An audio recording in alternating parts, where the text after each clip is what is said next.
before marriage and divorce, there's the dating part. This happens to be one of my favorite subjects because I've been on that treadmill, and I'm calling it a treadmill because it's definitely a walk to nowhere.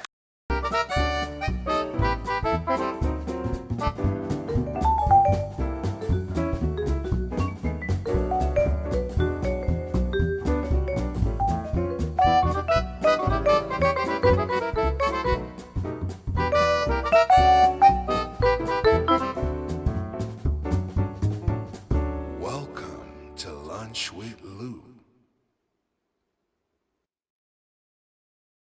So, what I do for a living is I'm a massage therapist, and I used to be a fashion designer, and I meet a lot of men. I mean, basically this is a men-based business. It's as clean and as messy as you want it to be.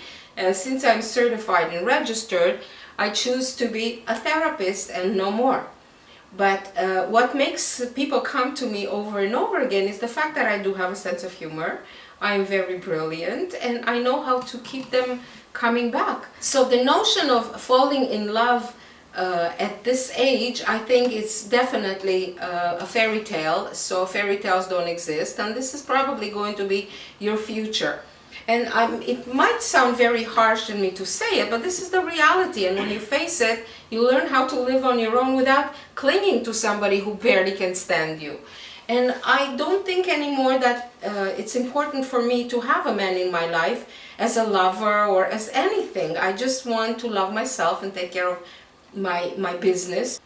A lot of men that I meet, they want me, I said, you want me, date me, take me out to supper, or whatever, pay me a concert. And men, they don't want to pay anything. And here's my call on dating. This is how I used to date. First of all, make sure you take your car, because you want to walk out the back door without saying anything.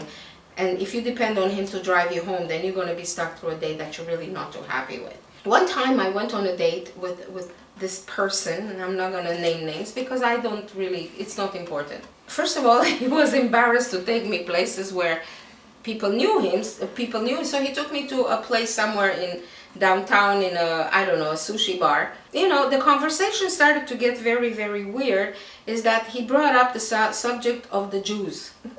I'm Jewish. He came out with this beautiful sentence that the world would be a much better place if all the Jews were dead. And I did not have my car. I allowed him to pick me up, but I had enough money for a cab. I got up from the chair. I said, excuse me, I gotta go and die somewhere to make you happy. And I left. I hailed a cab and I came home. So this is my experience with the dates that I had so far. I will be talking about this as the time goes by, because this is one incident. But I have so many stories to tell you guys, and I'm pretty sure that a lot of you ladies out there are gonna resonate with exactly what I'm telling you. The less you spend time on these dating sites, and the less time you spend looking for a man, go out dancing, you come home alone depressed, stay and mind your own business, go out with a girlfriend if you're lucky enough to have. If not, mind your business, surround yourself with things that you like to do, and forget about the love treadmill, as I call it. So for this, I'm going to conclude this little session. I want to hear your stories. Any kind of stories that you want to share with me, and particularly with any woman my age who is going to be tuning into this show. So let's make Lunch with Lou a date for lunch every single day. And I can promise you guys, you're going to have more fun with us women together than you can ever have on one of these dating sites. So at Lunch with Lou, I'm here for you. For now, ciao.